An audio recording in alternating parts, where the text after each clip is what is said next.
श्री शिवाय नमस्तुभ्यं। शिव महापुराण की कथा जिसके घर में चल रही है, जिसके टीवियों पर चल रही है, जिसके फेसबुक यूट्यूब पर चल रही है, जिसके मोबाइलों में चल रही है, घर में भले 5 मिनट शिव महापुराण की कथा चले, पर प्रतिदिन अपने मोबाइल को चालू कर 5 मिनट शिव पुराण चालू कर छोड़ दिया। घर में टीवियों पर अगर कथा आए तो भले सुनो चाहे नहीं सुनो, 5-10 मिनट उस टीवी को चालू कर छोड़ा करो, जिससे वो शिव महापुराण के शब्द हमारे घर के वातावरण को शुद्ध करें। शिव भक्ति का एक स्मरण जीवन में माता पिता गुरु राजा, ये 4 जो पात्र हैं, ये युग के निर्माता हैं। देखिए, दक्ष प्रजापति की 2 बेटियां स्वाहा स्वधा। स्वाहा अग्निदेव को दी गई, स्वधा पितरों को दी गई। आप जब यज्ञ करते हो तो उसमें जो स्वाहा का उच्चारण करते हो, ये धर्म पत्नी। ओम ब्रह्मवे स्वाहा, तो आप जब स्वाहा का उच्चारण कर रहे हो, स्वाहा का जब उच्चारण कर रहे हो तो उसमें अग्निदेव की धर्म पत्नी का उच्चारण। और जब आप स्वधा का उच्चारण कर रहे हो, कौन सा उच्चारण? जम के बोलो जरा, जम के। स्वधा, स्वधा का उच्चारण कर रहे हो तो ये पितृदेव की धर्म पत्नी का उच्चारण। अब थोड़ा ध्यान देना, जितने लोग आस्था पर सुन रहे हो और जितने लोग फेसबुक यूट्यूब पर सुन रहे हो और जितने इस पावन पंडाल और पंडाल के बाहर जहां जहां बैठकर सुन रहे हो, ध्यान दीजिए। गर्भ में संतान रहे और गर्भस्थ यदि संतान है, उसके शरीर का निर्माण पितृ कर रहे हैं।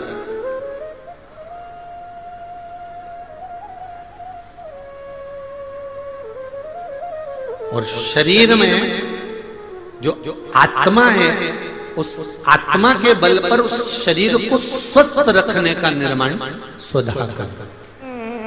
थोड़ा ध्यान दीजिएगा माताएं विशेष रूप से, और मेरे भाई लोग भी बहुत ध्यान से।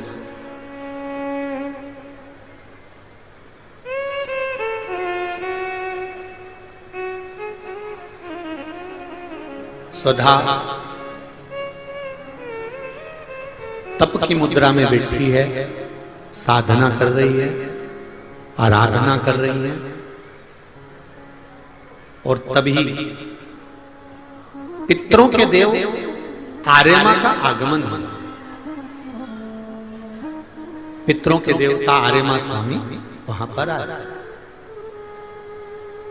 जब पितरों के देवता आर्यमा स्वामी आए तो उन्होंने क्या देखा कि यहां स्वधा तो भगवान के तप में लीन है, स्वधा तो भगवान की भक्ति में लीन है। अब जब स्वधा भगवान की भक्ति में लीन थी और आर्यमा स्वामी वहां से निकल कर गए, तो आर्यमा स्वामी आज निकलकर सीधे धर्मराज जी के पास पहुंचे। यमराज को धर्मराज भी कहते हैं, यमराज भी कहते हैं, यम भी कहते हैं। तो आर्यमा स्वामी ने क्या देखा कि वहां पर तो यमराज तो नहीं है, पर यमराज की धर्मपत्नी धुमोरना बैठी हुई। यमराज की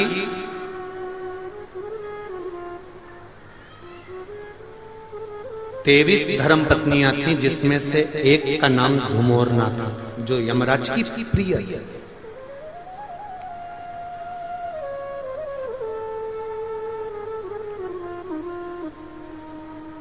और धुमोरना जिसको हमारे यहाँ पर युद्ध के मैदान में जब आपस में युद्ध होता है, लड़ाई होती है, एक दूसरे से जब युद्ध होता है और युद्ध में किसी को मारा जाता है तो मारना नहीं कहते उसको, काटना नहीं कहते उसको कहते हैं वध। धुमोरना का एक नाम वध भी है।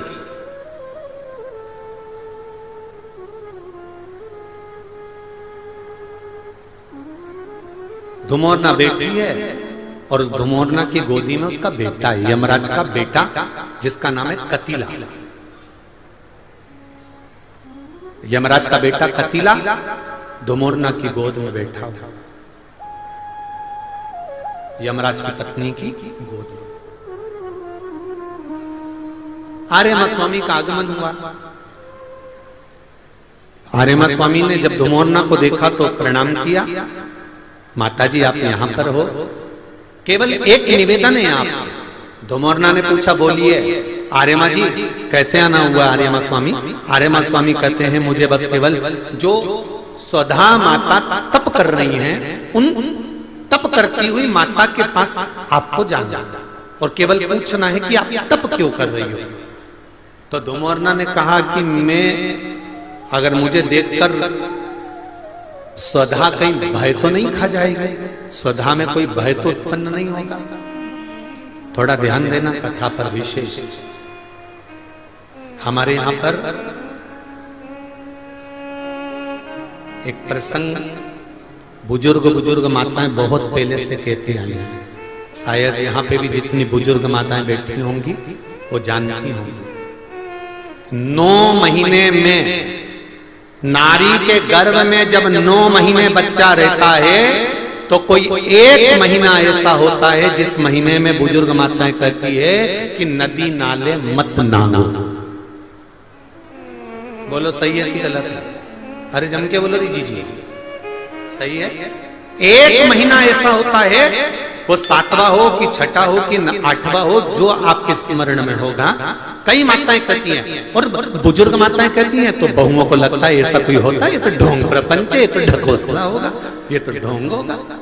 पर उसका प्रसंग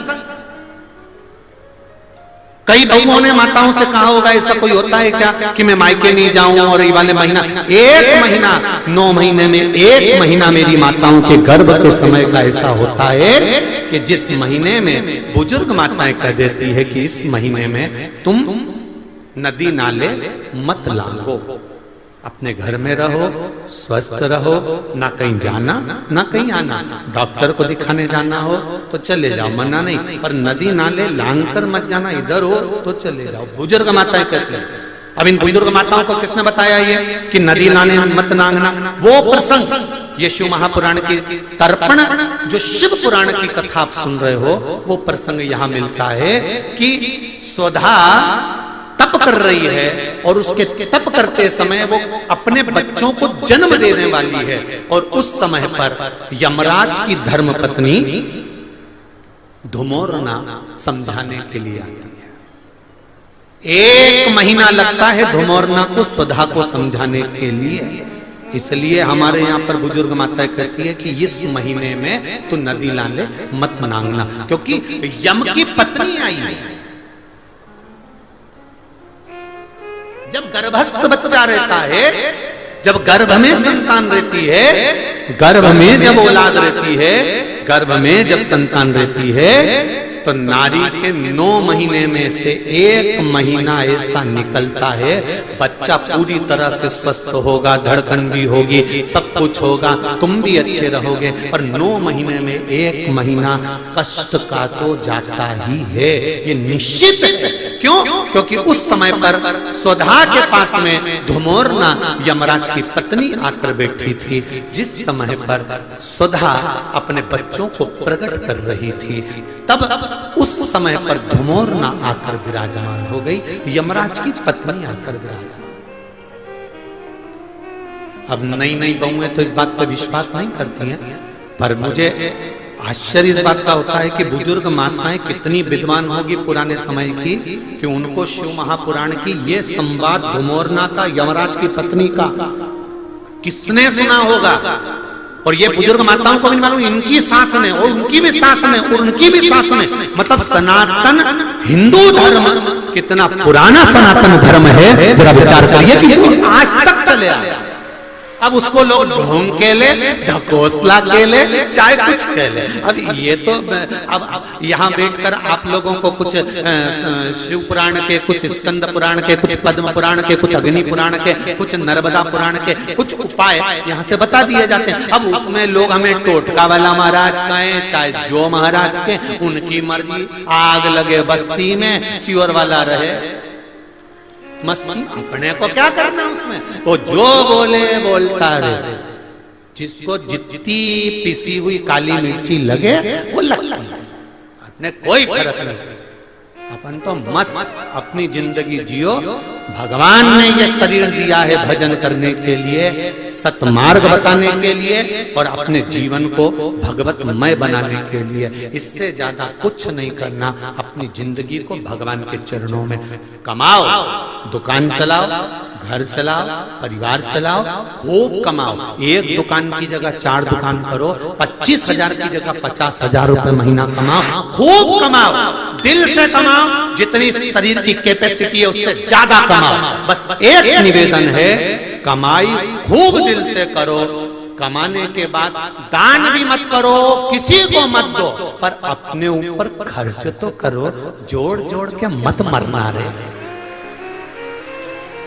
कह दिया बहुत कुछ, बखान कर दिया बहुत बहुत कह दिया, खुद पर थोड़ा सा भी लेकर नहीं आए तो वो जीवन बेकार। धुमोर ना पहुंची स्वधा के पास में।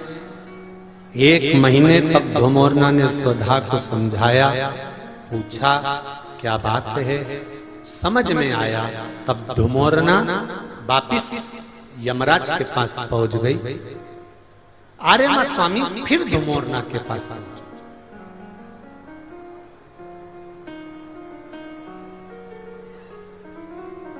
वापिस जिस नारी को डॉक्टर ने कह दिया कि इसकी डिलीवरी हो सकता है 8वें महीने में हो जाए, बच्चा 9 महीने तक रिस्क नहीं ले सकते, 8वें महीने में या 7वें महीने में बच्चे को जन्म देना पड़ेगा, ऑपरेशन करना ही पड़ेगा।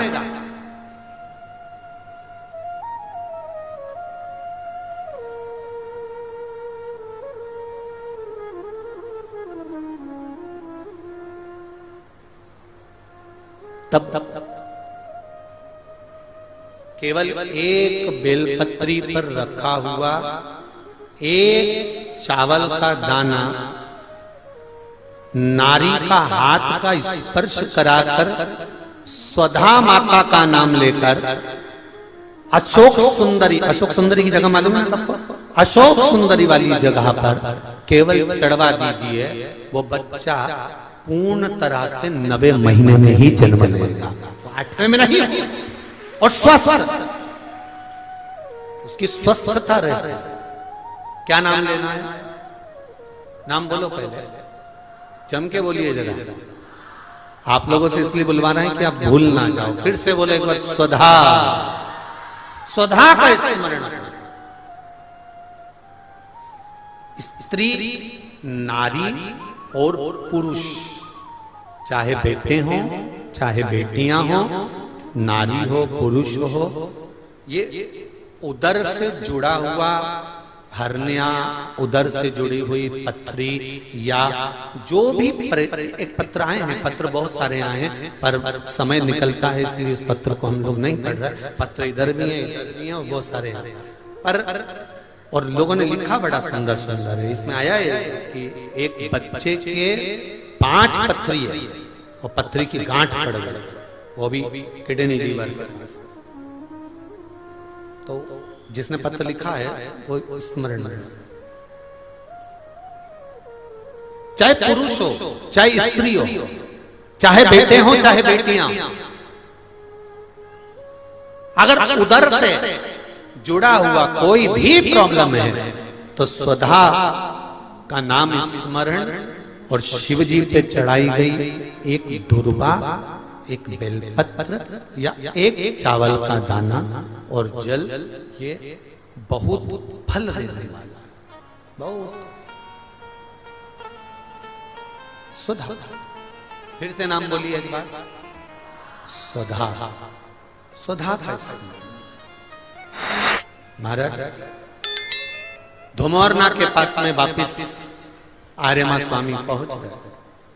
और आर्यमा स्वामी जब धुमौरना के पास पहुंचे, धुमौरना अपने बेटे कतीला को लेकर बैठी थी।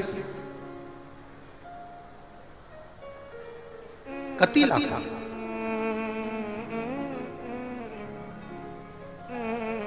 आज धुमौरना कतीला को ज्ञान उपदेश दे रहे, जिस समय पर आर्यमा स्वामी का आगमन हुआ।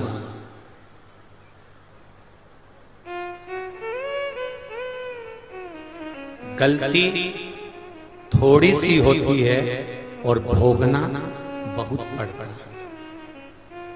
एक छोटा सा संवाद का स्मरण करें। आपको गुस्सा आया, आपको क्रोध आया, अगर आपने क्रोध पर संयम कर लिया तो ठीक है।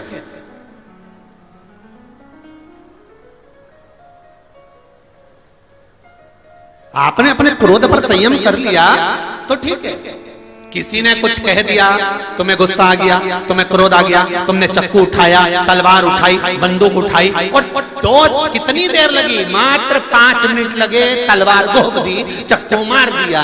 अब जरा विचार करिए, आपको क्रोध आया, किसी ने कुछ कह दिया, किसी ने कुछ बोल दिया और चक्कू मारने में केवल 5 मिनट लगे, 10 मिनट लगे, तलवार मारने में 20 मिनट लगे, बंदूक मारने में 2 मिनट 5 मिनट लगे।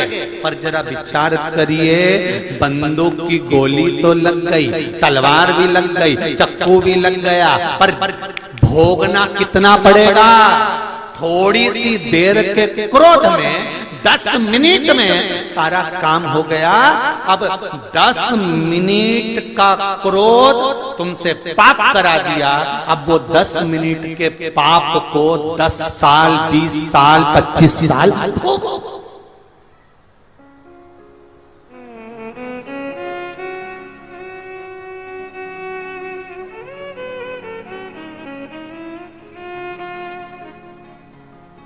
बैठे थे गौतम बुद्ध, और गौतम बुद्ध के पास में किसी ने आकर कहा, अगर कोई हमको गालियां दे तो हम क्या करें? सुन लो रे अशोकनगर वालों अच्छे से, तुम्हारे अशोकनगर में भी जरा गाली का ट्रैक बहुत सुंदर है, सर अच्छे से सुन लेना जरा। तुम्हारे यहाँ बहुत जरा जरा सी बात में इधर गुटखा भरा रहता और तुरंत चालू हो जाते। वो तो मैं व्यासपीठ पे बैठा हूं इसलिए बोल नहीं रहा हूं। तुरंत यहाँ पान भरा और चालू, गुटखा भरा और चालू। गाली का ट्रिक बहुत है वो। और किसी किसी को तो जानते भी नहीं तो भी बक दी है, तो है ही ऐसा, बक बुका के बुझ जाए बुझ जाए बुझ जाए। अब बक तो दी तुमने, बोल तो दिया। गौतम बुद्ध का चरित्र कहता है, गौतम बुद्ध बाबा से पूछा गया कि कोई हमको गाली दे, कोई हमको अपशब्द कहे, कोई हमको ताना दे, कोई हमको आड़ा टेढ़ा बोले तो हमें क्या करना चाहिए? अब जरा विचार करिएगा, जरा विचार करिए।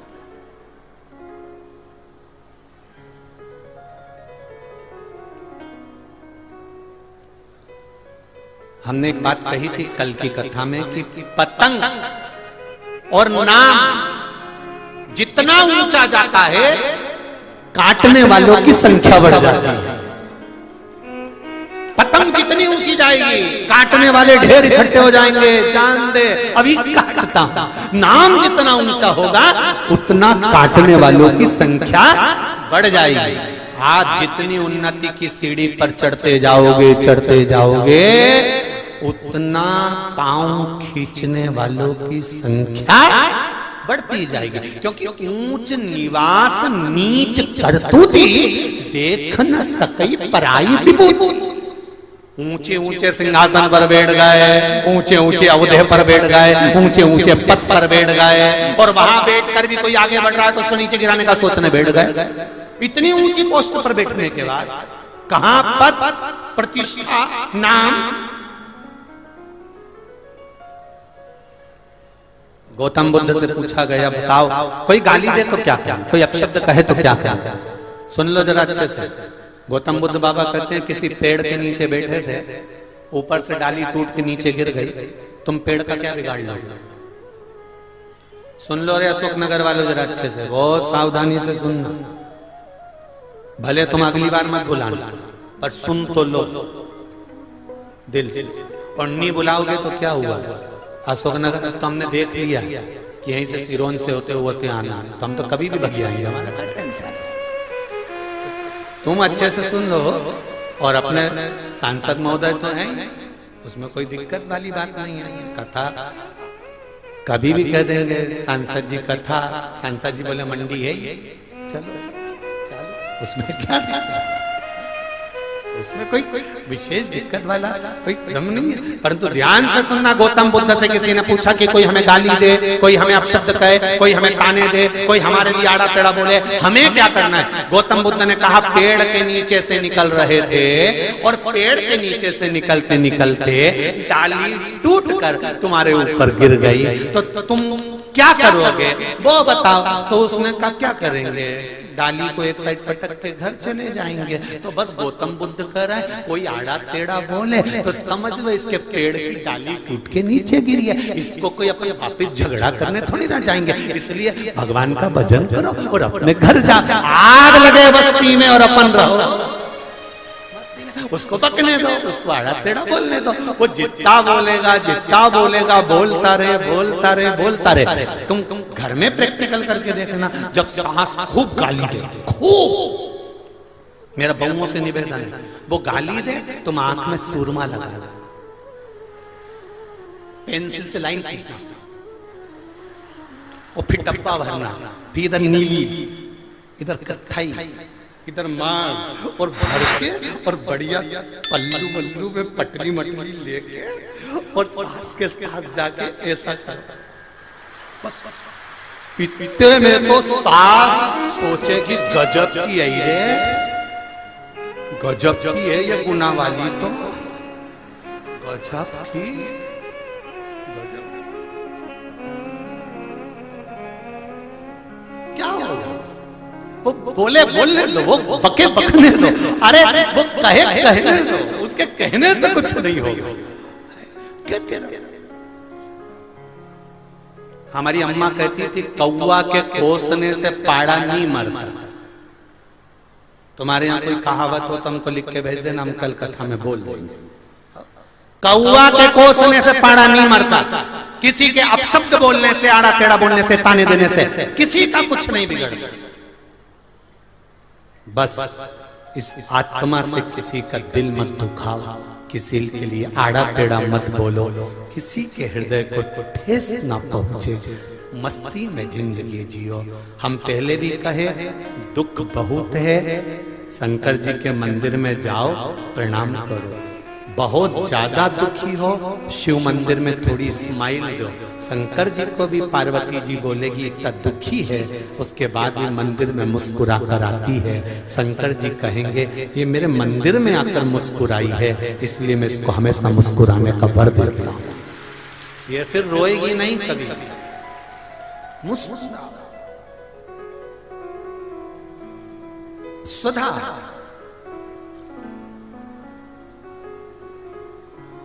के पास से धुमोरना चली गई, अपने बेटे को ज्ञान उपदेश दे रही कि थोड़ी सी देर का पाप करा और भोगना 10-20 साल पड़ा।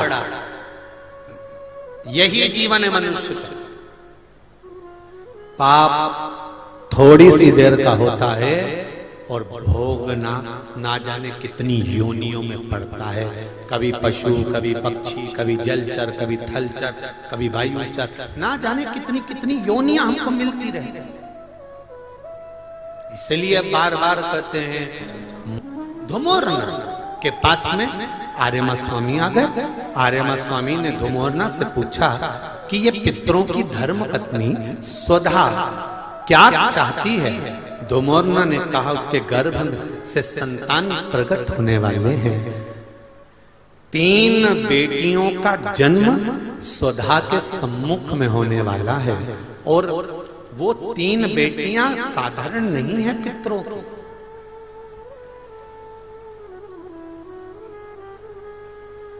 वो पितरों की 3 बेटियां साधारण नहीं है।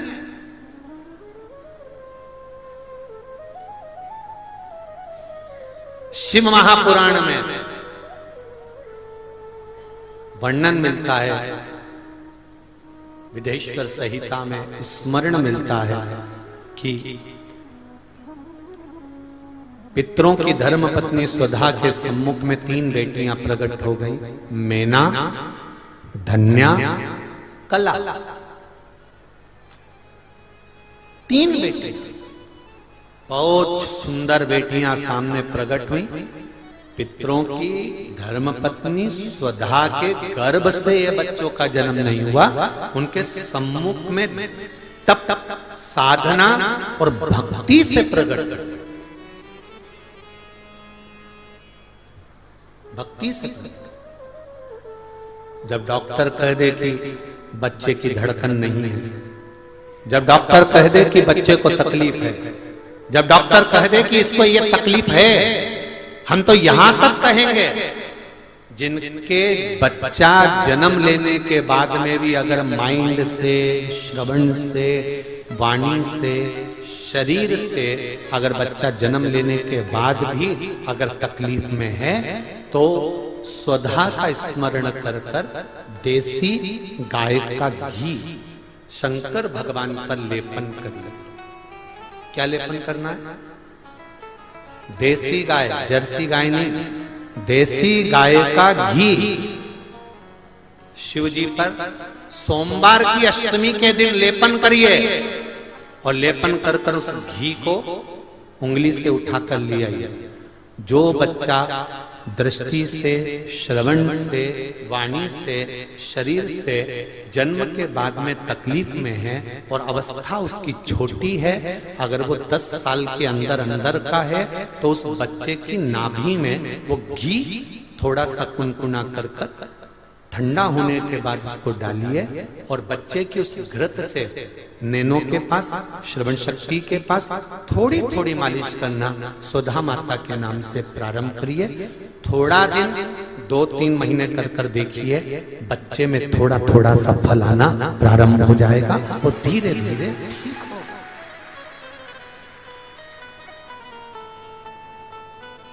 ये कुछ नाम शिव महापुराण के कुछ नामों का स्मरण करा करो। पहला है तुम्रूका।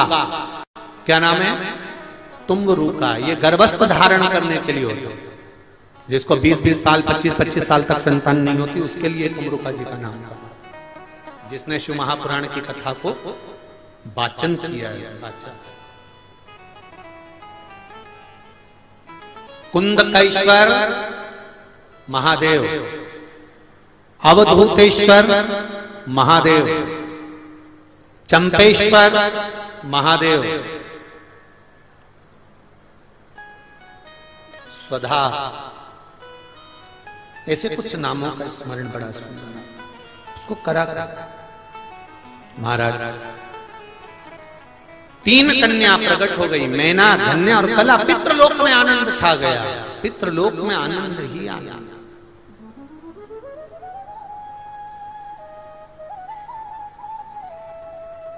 दक्ष प्रजापति के घर में बेटियां जन्म ली तो खूब नगाड़े, ढोल, बैंड बाजा बजाया गया, बड़ी प्रसन्नता हुई। हिमालय राज के घर में बेटी ने जन्म लिया, पार्वती ने, तो बड़ी प्रसन्नता हुई। जनक जी के घर में बेटी ने जन्म लिया, बड़े प्रसन्न हुए। वृषभानु जी के यहाँ राधा जी का जन्म हुआ, बड़े प्रसन्न हुए। पर ये नियम किसने लगा दिया कि बेटे का जन्म होता है तो ढोल नगाड़े बजते हैं और बेटी का जन्म होता है तो सास चूल्हा के पास और मां पलंग पे रोती है कि बेटी का जन्म हो गया। शास्त्र उठाकर देखिए, पुराने समय से बेटी के जन्म पर कितनी खुशियां मनाई जाती हैं। बेटी के जन्म पर कितना आनंद होता है। क्यों? क्योंकि बेटा एक कुल को तारता है और बेटी दो कुल को तारती है। इसलिए बेटी के जीवन का खुशियां मनाना चाहिए। पर ना जाने कौन ने ऐसी अक्ल भर दी सब में, पता नहीं कौन ने ऐसी अक्ल दे दी कि बेटा जन्मे तो खुशियां मनाओ, खूब लड्डू पेड़ा गुलाब जामुन बड़ा बड़ा लड्डू बना के भेजो। बहू को भी खूब हरी रात खिला, जापा का लड्डू, और लड़की हो जाए तो हॉस्पिटल से बच्चा जन्म लेता है और माँ जब हॉस्पिटल से आती है ना, सांस उतनी देर में उसके चेहरे से मालूम पड़ जाता है। वो नी भी बोलेगी तो मालूम पड़ जाएगा कि लड़का हुआ कि लड़की हुई। उसके हाथ की जो डोलची होती है ना, दूध की चाय की, वो केतली, वो हिलने से मालूम पड़ जाता है। जब ज्यादा हिले तो समझ लो लड़का हुआ, और जो धीमे हिले वो केतली हिलने से मालूम पड़ जाता है कि छोरी हुई। एकदम चुप केतली लेके चली जा रही है। फिर तो पूछो भी मत कि लड़का हुआ कि लड़की हुई, समझ जाओ केतली नहीं हिल रही है। जब केतली ज्यादा हिले तो समझ लो कि लड़का।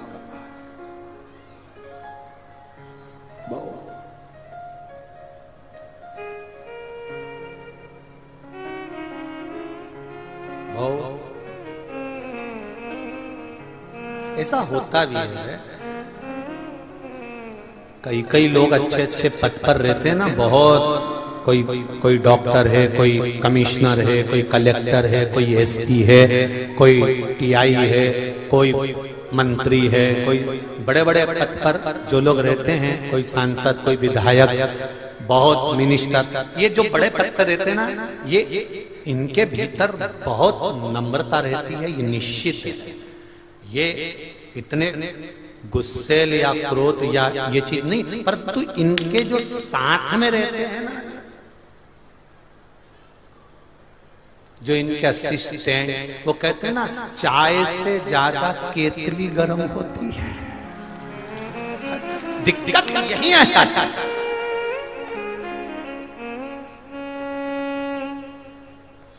वो बेचारा एसपी साहब तो कह रहे हैं कोई बात नहीं, निकलने दो, नहीं सीटी बजाई।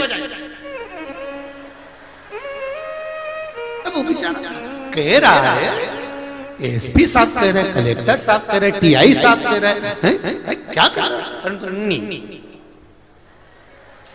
तू तो रोक। वो कह रहा है, अब बेचारे मिनिस्टर, मंत्री, सांसद, विधायक, कलेक्टर, जो बड़े बड़े ओहदे पर रहते हैं, वो भी हृदय रखते हैं, दिल रखते हैं, नम्रता रखते हैं। ऐसा कोई मंत्री नहीं, ऐसा कोई सांसद या विधायक या कोई कलेक्टर या एसपी या डीएसपी या साधारण टीआई, ऐसा कोई नहीं जिसका दिल नहीं, वो भी नम्रता रखते हैं। पर वो तो कह भी देते, चलेगा ये, चलने दो थोड़ा बहुत, कोई बात नहीं। पर दिक्कत तो चाय से दिक्कत नहीं है, जितना केतली उसका कई बेचारे महाराज उन भी ऐसे रहते हैं, जो संत होते हैं, गुरु होते हैं, कथाकार होते हैं, बड़े बड़े मठाधीश पीठाधीश, बेचारे अच्छे रहते हैं, पर इनकी भी केतली गड़बड़ हो जाती है। साथ सुन ले दीना ना, केतली कभी कभी कभी हो जाए मारो।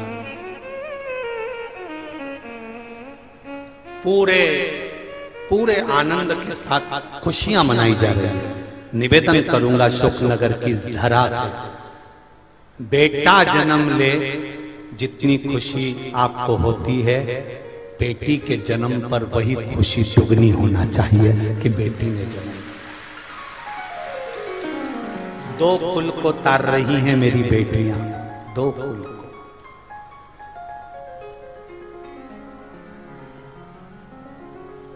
बहुत इनको जब मेहनत करते हुए देखते हैं, घर परिवार ऑफिस सब जगह पर जब मेहनत, एक साधारण सी बात है, पति ऑफिस से आता है और पत्नी ऑफिस से आती है,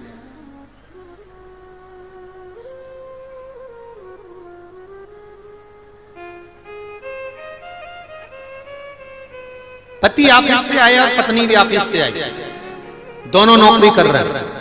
पति ऑफिस से आया, बैग रखा, सोफे पे पड़ा, बैठा, आवाज लगाई, पानी लाओ, बैठा है, रिमोट उठाया, टीवी चालू कर लिया, देखता रहा, टेबल पे खाना चाहिए, टेबल पर सामान चाहिए, बैठा है, आराम से जूते खोल रहा है, चप्पल पहन रहा है, कपड़े बदल रहा है, सब आते से ऑफिस से आया और इसको खाने का सामान चाहिए, ये चाहिए, वो चाहिए।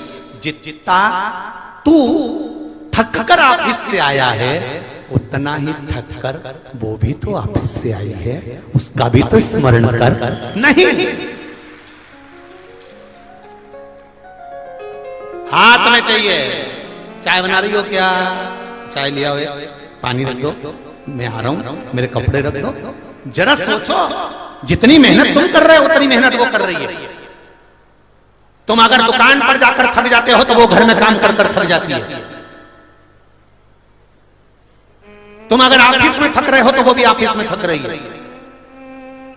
इसके बाद भी नारी के चेहरे पर सल नहीं आता, आते से अपने बच्चों को गोदी में लेती है, आते से बच्चों ने कुछ खाया कि नहीं खाया, शाम का खाना बनाना है, तैयारी में लग जाती है। वो मेरे भारत की नारी है, साधारण नहीं हो सकती। वो भारत की बेटियां हैं, ऑफिस से आती है, उसके बाद खाना बनाकर अपने बच्चों को खिलाती, पति को खिलाती, रिश्तेदार को खिलाती है। ऑफिस जाएगी तो खाना बनाकर जाएगी, सब काम करके, बर्तन सोर के रखकर सब काम कर फिर जाती है। ये मेरे भारत की बेटियां हैं, विदेश की नहीं। विदेश की बेटी का तो विदेश की एक माता का पति मर गया, कब्र में पति को दफना दिया और वो पत्नी पति की कब्र पे पंखा कर रही थी। भारत का एक संत गया, उसने जाकर देखा कि हमारे यहाँ की माताएं तो पति के साथ सती हो जाती हैं, पर ये तो विदेश की माताएं तो हमारे भारत की माता से भी बड़ी हैं। पति मर गया तो उसकी कब्र पे पंखा कर रही है। संत ने जाकर पूछा, री जी तुम्हारा पति मर गया, तुम पंखा क्यों कर रही हो? उसने कहा, हमारे अमेरिका का नियम है, जब तक पति की कब्र सूखती नहीं है तब तक हम दूसरी शादी नहीं कर सकते, इसलिए सुखा।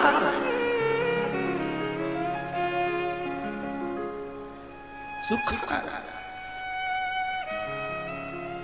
ये भारत की माँ है, ये भारत की माता है,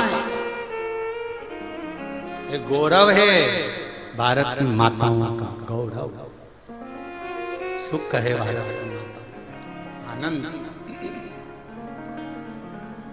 हम कम से कम 5 बार 6 बार सांसद जी को बोल चुके, महेंद्र भैया को बोल चुके, हम बैठे हैं सोफे पर, कुर्सी पे, तो आप भी कुर्सी पर बैठ जाओ ना।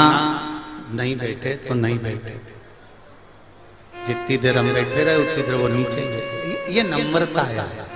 और फिर कहूंगा इस व्यासपीठ से, झुकने वाले को कोई उखाड़ नहीं सकता, ये निश्चित है, ये निश्चितता है।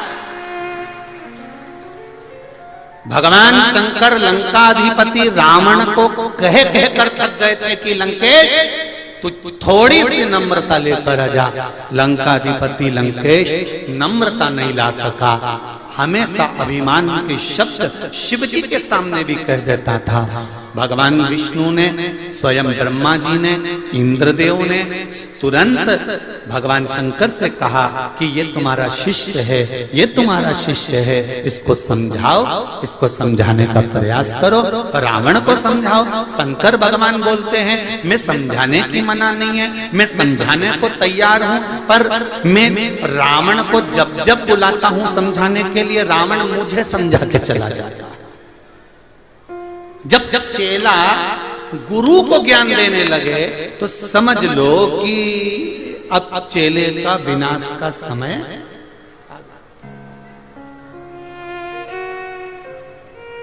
तुम इनको समझाते क्यों नहीं हो? मैं तो समझाता, मैंने समझाने में क्या मना कर। आपको एक कथा में कहा था, हिंगोली की कथा, जैसे यहां पर मंडी में हो रही है वहां पर भी मंडी में हुई थी। हिंगोली की कथा में कहा था, जिस बच्चों को, जिन नवयुवक बेटा बेटी को अपने माँ बाप के शब्द बुरे लगने लगे और बाहर वाले मित्र दोस्तों के शब्द, पड़ोसियों के शब्द, दूसरों के शब्द अच्छे लगने लगे, समझ लेना कि उस बेटा बेटी का उद्धार कभी नहीं हो सकता, एक ना एक दिन वो धोखा खाएगा, एक ना एक दिन वो धोखा खाएंगे, ये निश्चित है। जिसको अपने माँ बाप के शब्द, माता पिता के शब्द, गुरुजन के शब्द, घर के बड़ों के शब्द बुरे लगने लगते हैं, एक ना एक दिन उसको संसार में धोखा खाना ही पड़ता है, ये निश्चित है, निश्चित।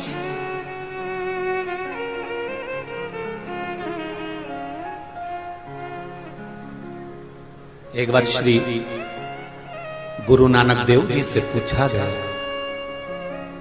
कि प्रीति कैसे करना चाहिए। बाले ने पूछा,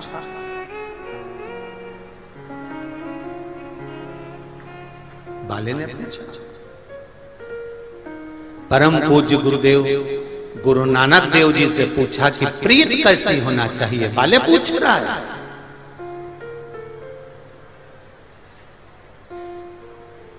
गुरु नानक देव थोड़ी देर के लिए मौन हो गए। संत स्वभाव है, ऐसे ही नाम नहीं लग जाता कि गुरु का जो संबोधन है वो ऐसे ही नहीं लग जाता। गुरु नानक देव मौन हो गए।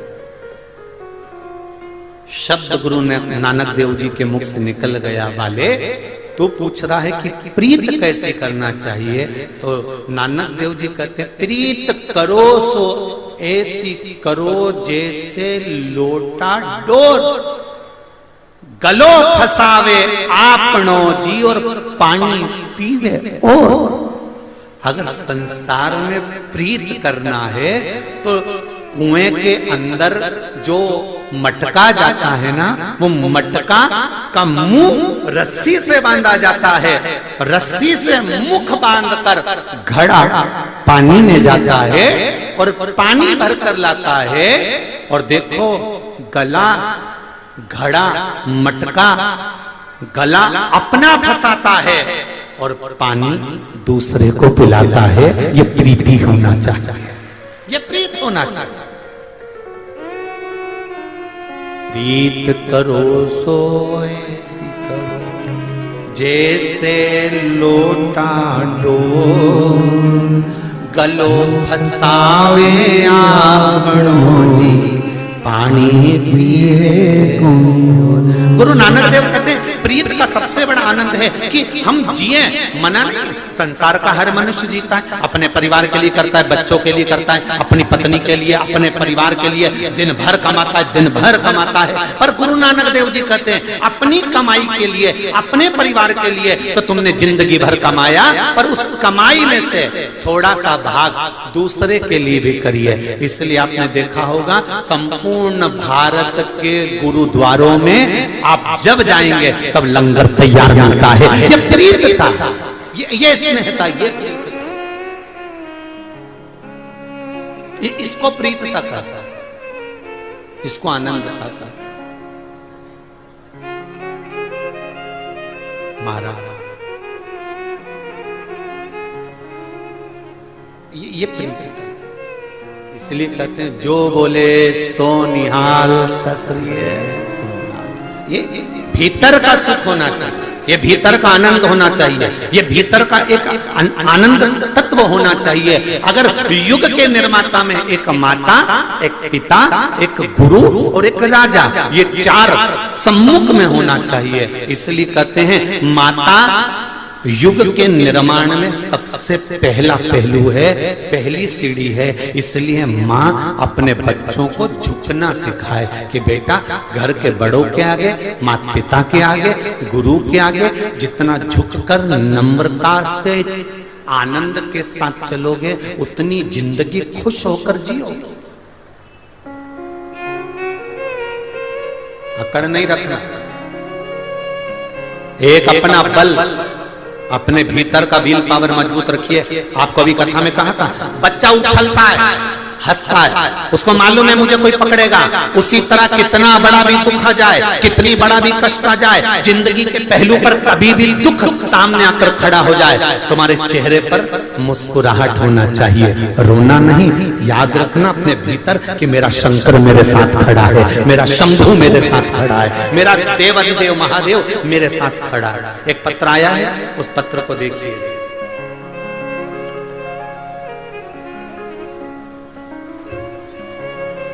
एक व्यक्ति को अगर कोबरा नाग डस जाए, किसी डॉक्टर से पूछना कि कोबरा नाग डसा हुआ व्यक्ति जिंदा रहेगा कि मर जाएगा, आपका क्या कहना है? कोबरा नाग डसता है और व्यक्ति के प्राण 22 मिनट के अंदर छूट जाता है। ये निश्चित है कि वो मरेगा। कैंसर जैसे रोग को मिटाने के लिए कोबरा नाग का जो जहर होता है उसकी औषधि बनाकर दी जाती है कैंसर को मिटाने के लिए। तो विचार करिए, कैंसर जैसे रोग को मिटाने के लिए कोबरा नाग के विष की औषधि बनाकर देते हैं, जो विदेश में औषधियां बनती है उसका निर्माण होता है, तो कितना जहरीला होगा कोबरा, कितना जहरीला। एक पत्र आया है, हर्ष चौबे, कहीं बैठे हो तो हाथ हिलाइए। हर्ष जी चौबे कहीं बैठे हो तो दोनों आती हैं, दोनों हाथ हिला दो एक बार। हर हर महादेव। पता है चंदेरी राजा शिशुपाल की नगरी अशोकनगर। मेरी उम्र 22 साल है गुरुजी। मैं अपनी पढ़ाई के साथ ही मैं अपना बिजनेस भी करता था। बाबा की कृपा से सब कुछ जिंदगी में मस्त चल रहा था। 4 दुकानें थी। हर रोज की तरह मैं घर पर रात में दुकान से आया और भोजन करके सो गया। उसी रात में 3 बजे मुझे लगा कि जैसे मेरे सर पर कुछ बैठा है। मैंने अपने हाथ से आंख बंद में ही उसको हटाया। मेरे सीधे हाथ की बीच वाली उंगली में बहुत तेज दर्द झंझनाहट हुई। मैं तुरंत उठकर पास में सो रहे बड़े भैया को उठाया और बोला कि मुझे किसी ने काट लिया। भैया ने जब टार्च से देखा तो बोले कि सांप है और बहुत बड़ा सर्प है। जब उस सर्प को देखा तो वो कोबरा नाग था। गुरुदेव क्या वर्णन करें, उंगली में से 2 दांत नाग के गड़ चुके थे, रक्त निकलना चालू हो गया, खून आ रहा था। सांप 4 फीट लंबा किंग कोबरा था। मुझे 3:40 पर चंदेरी के अस्पताल में एडमिट किया गया और स्नेक बाइट के इंजेक्शन और बोतल लगना प्रारंभ हुई। ठीक आधे घंटे के बाद मेरी आंख बंद हो गई। इस बच्चे का फोटो देखिए जिसको कोबरा नाग ने डसा था, वो भी सामने खड़ा हुआ है, फोटो भी लगाया गया। मेरे परिवार वाले मुझे केयर से ललितपुर के उत्तर प्रदेश में ले जाने लगे और ललितपुर ले जाने लगे। रास्ते में 2 जगह पर मुझे विश्राम देते हुए शरीर में दर्द अधिक होने लगा, उल्टियां प्रारंभ होने लगी, आंखें बंद होने लगी। 11:30 पर ललितपुर पहुंचे। डॉक्टरों ने जांच इंजेक्शन बताया और कहा कि यहां से आप झांसी ले जाएं, ये बच्चे की अंतिम सांसें चल रही है। झांसी मेडिकल अस्पताल में लेकर गए तो वहां पर कह दिया अब इसमें कुछ बच नहीं रहा, इसको ग्वालियर ले जाओ। तभी मेरे घर के लोगों ने हाथ जोड़ के निवेदन करा कि आप महादेव के भरोसे पर आप इसी हॉस्पिटल में भर्ती कर लो। उसको उसी हॉस्पिटल में रखा। जवाबदारी मेरे माता पिता ने ली और मेरे माँ ने मोबाइल चालू कर शिव महापुराण की कथा और श्री शिवाय नमस्तुभ्यम का जाप मेरे मोबाइल पर मेरे पास लगा दिया। गुरुदेव मुझे आईसीयू में भर्ती करा गया। बाबा की कृपा किसको कहते हैं गुरुजी? केवल शिव पुराण, ओम नमः शिवाय, श्री शिवाय नमस्तुभ्यम, केवल यही मेरे साथ था और मैं अंतिम घड़ी गिन रहा था। मेरे बाबा ने मुझे बचा लिया। ये शिव है। बैठो बेटा। हर हर महादेव। बैठ जाइए। गुरुदेव मेरे सर पर काल था पर मेरे महाकाल ने बचाया। तब से मैंने सोच लिया बाकी की जिंदगी मेरी महादेव की है और उसके लिए समर्पित रहा। बेटे ने अपना फोटो भी डाला है। अमित नामदेव, निवासी अशोकनगर, बजरिया मोहल्ला। कहीं बैठे हो तो हाथ हिलाइएगा। जहां कहीं भी बैठे हो हाथ हिलाइएगा। मैं अमित नामदेव, निवासी अशोकनगर, बजरिया मोहल्ला। गुरुजी आपको सादर प्रणाम। चरण स्पर्श। पिछले 3 महीने से काफी परेशान था। मुझे अचानक पेट में दर्द हुआ तो मैं इलाज के लिए अस्पताल गया। डॉक्टर ने मुझे सोनोग्राफी करवाने के लिए कहा। मैंने सोनोग्राफी करवाई तो उसमें मेरे पेट में गठान बताई गई। मैं काफी परेशान रहने लगा। मुझे कुछ समझ में नहीं आ रहा था कि मैं क्या करूं। फिर मैं अपनी संतुष्टि के लिए कोटा इलाज करवाने के लिए राजस्थान गया। वहां भी मैंने सोनोग्राफी कराई तो उसमें भी कैंसर की गठान के लक्षण डॉक्टर ने बता दिए और कहा यह निश्चित है कि आपको कैंसर है। डॉक्टर ने मुझे ऑपरेशन की सलाह दे दी तो जांच करवाकर अशोकनगर आ गया। फिर 1-2 दिन बाद मैं फिर सरकारी अस्पताल में गया कि डॉक्टर साहब एक बार अच्छे से देखिए। डॉक्टर ने देखा और कहा आपके पेट में 2 या 3 गठान हैं और ये निश्चित है वो कैंसर की हैं। फिर मैं आपके बताए मार्ग पर चलने लगा। एक बेलपत्री चढ़ाना और शहद लगाकर बाबा को अर्पण करना प्रारंभ करा। 1 लोटा जल और 1 बेलपत्री बाबा पर चढ़ाता, उसको उठाकर लाता, बेलपत्री को बाबा से कहता बाबा मेरी इस पत्ती को औषधि कर दो, मुझे कैंसर बताया है, पेट में गांठें हैं। सारी सोनोग्राफी आई है। औषधि समझकर मंदिर में शंकर भगवान के गले लगकर उस बेलपत्री को खाने लगा, पानी का आचमन करने लगा। 8 दिन बाद मैंने विचार करा कि सियोर वाला महाराज कहता है कि खाने के बाद जांच जरूर कराना। मैं 8 दिन बाद परीक्षा करने के लिए जांच कराने हॉस्पिटल चले गया। गुरुदेव जिन डॉक्टर ने मेरे पेट में कैंसर की गठान बताई थी वही डॉक्टर अगली सोनोग्राफी करवा कर देखते हैं और मालूम पड़ता है कि एक भी गठान पेट में नहीं है और मेरा कैंसर समाप्त हो गया। एक भी गठान पेट में नहीं है। डॉक्टर ने पेट दबा कर देखा, सोनोग्राफी वाले से डबल से सोनोग्राफी करवाई तो भी सोनोग्राफी में गांठ नहीं आई। गुरुदेव मेरे बाबा ने मुझे बचा लिया। शंभू है ये ऐसा, हर समस्या का हल 1 लोटा शिव की भक्ति कर।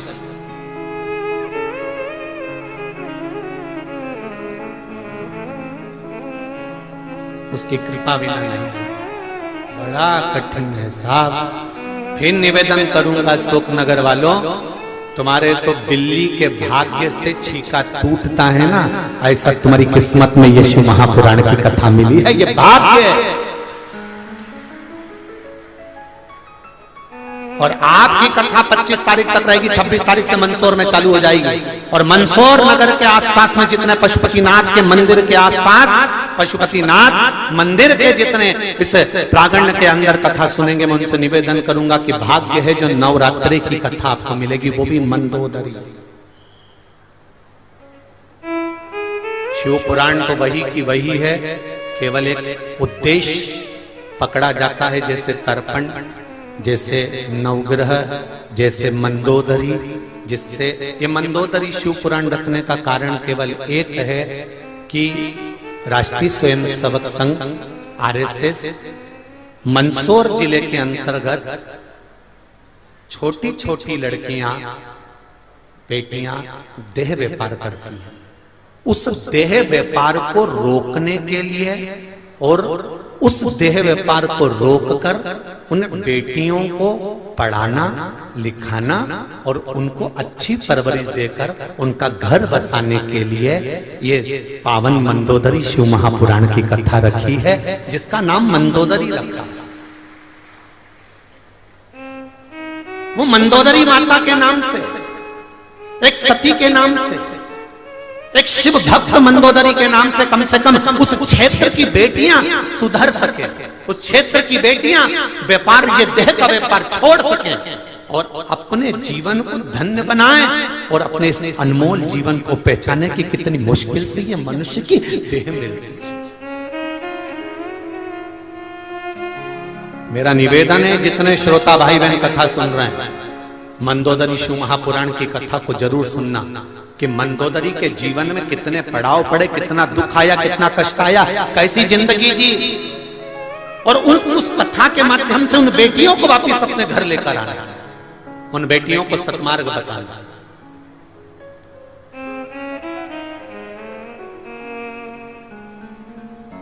और ये मंदोदरी शिव महापुराण की कथा का जो स्मरण रखा है वो इसलिए रखा कि मेरी भारत भूमि की माताएं इस कथा के माध्यम से अपने जीवन को पहचाने कि जिस समय पर गर्भ में संतान होती है उस समय पर कौन से मंत्र का जाप करना चाहिए, जिस समय पर अगर घर में कोई तकलीफ आ गई तो उस समय कौन से मंत्र का स्मरण करना चाहिए, ये मंदोदरी शिव महापुराण की कथा में लेख है।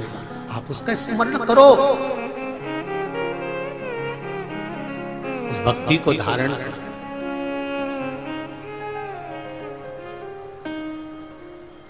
अपनी जिंदगी मस्त होकर अलमास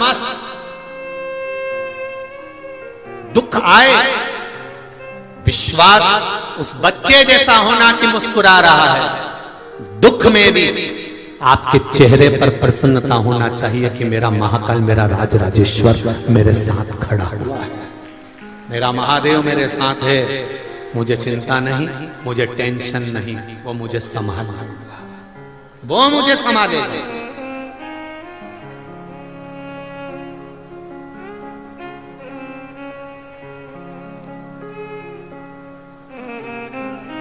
इस संपूर्ण ब्रह्मांड के जितने लोग, जितने इस भारत की भूमि से, अशोकनगर से, मंडी प्रांगण से कथा सुन रहे हैं, उनसे एक बात दिल से कहना चाहूंगा, आप शिव का द्वार मत छोड़ना। अगर शिव का द्वार नहीं छोड़ोगे तो दुख तुम्हारे द्वार पर कभी नहीं आ सकता, ये निश्चित है। आप मत छोड़ो। बरसाती मेंढक मत बनना रे, बरसात आती है तो मेंढक बहुत सारे इकट्ठे हो जाते हैं, टर करते हैं। कई लोगों की आदत होती है, सावन का महीना आया तो मंदिर में भीड़, शिवरात्रि आई तो मंदिर में भीड़। हमें बरसाती मेंढक नहीं बनना कि सिर पे त्रिपुंड लगा लिया, गले में रुद्राक्ष की माला पहन ली, चोला बदल लिया, कपड़े बदल लिए और कपड़े बदलकर साधु संत बनकर, सन्यासी बनकर, तपस्वी बनकर छल करने के लिए, निंदा करने के लिए, बुराई करने के लिए, चुगली करने के लिए, अपशब्द करने के लिए, लोगों को घाटा पहुंचाने के लिए, लोगों के पांव खींचने के लिए बैठ गए। ये नहीं बनना हमको, हमें बरसाती मेंढक नहीं बनना। भगवान की कथा कहती है शिव को पाने के लिए कपड़े बदलने की जरूरत नहीं पड़ती, शंकर को पाने के लिए कलेजा बदला जाता है और शिव सामने आ जाता है। मन बदलिए, मन को चेंज करिए, चित्त चेंज करिए। कहीं मत जाओ एक लोटा जल लेकर शिव के द्वार। हम कभी नहीं कहते आपसे कि आप सीओर कुबेरेश्वर धाम आओ, बोला कभी? आप पुरानी कथाएं उठाकर देखना, जितनी कथा उठा सकते उठाकर देखना। हम नहीं कहते कि आप कुबेरेश्वर धाम आओ, हम नहीं कहते कि हमारे यहाँ पधारो। हम तो ये कहते हैं जब बाबा तुम्हारे मन की मुराद पूर्ण कर दे और तुम्हारी झोलियां खुशियों से भर दे, तब एक बार कुबेरेश्वर धाम भले आ जाना, पर उसकी कृपा के अनुसार, उसकी कृपा दया।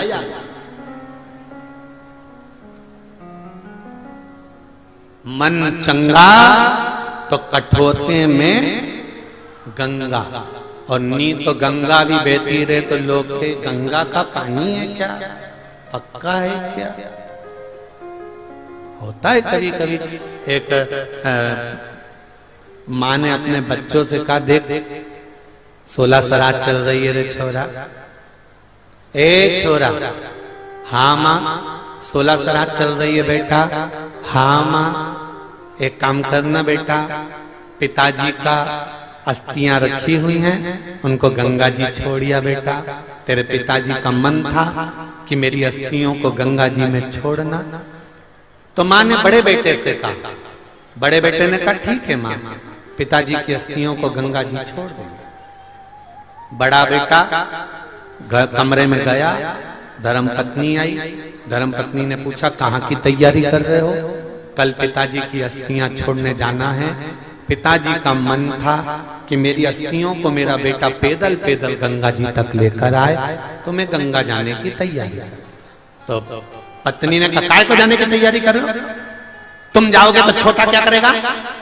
तुम घर में रोज छोटे वाले को रह जाओ। बड़े भाई ने छोटे भाई को बुलाया। छोटे भाई से कहा, सुन मुझे थोड़ा काम है, तो गंगा जी चले जाएगा पिताजी की अस्थियां लेकर? हाँ चले जाओ। छोटे भाई ने अस्थियां ली, तो छोटे भाई की पत्नी ने भी कहा, तुम काहे को जा रहे हो?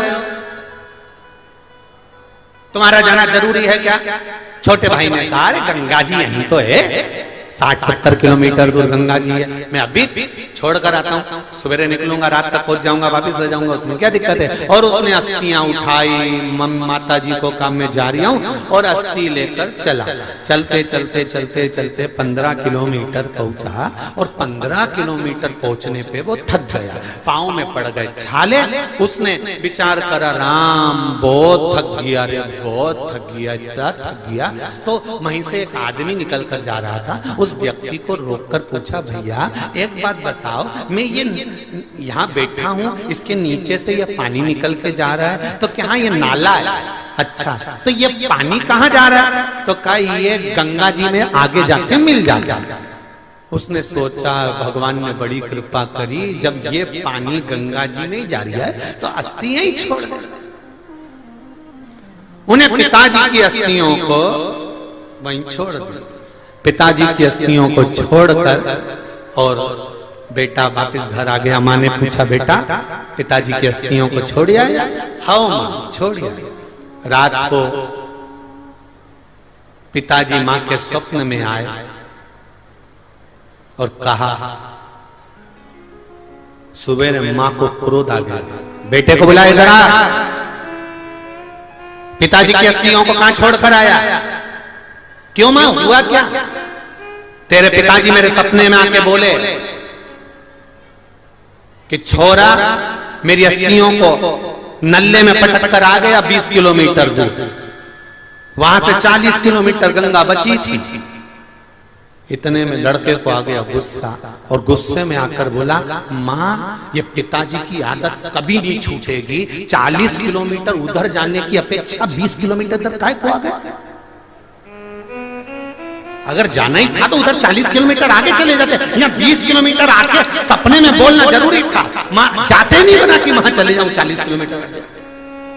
माँ ने माथा ठोका, बेटा तू उसको नल्ले में क्यों पटक के आया? अब तो पटक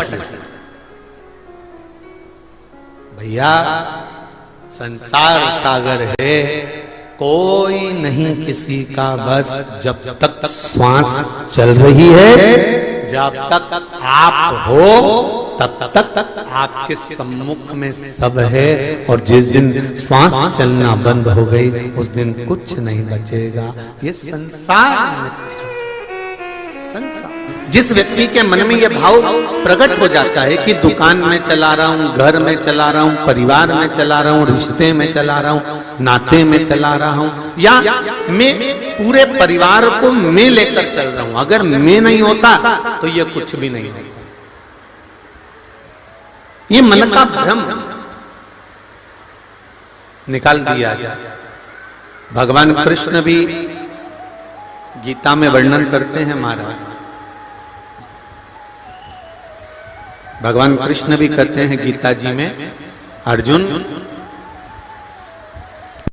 तू कह रहा है कि ये सामने खड़े हुए भीष्म पितामह, सामने खड़े हुए ये कौरव, ये गुरु द्रोणाचार्य, ये सामने खड़े हुए दुर्योधन, भीष्म पितामह, ये सब मेरे अपने हैं।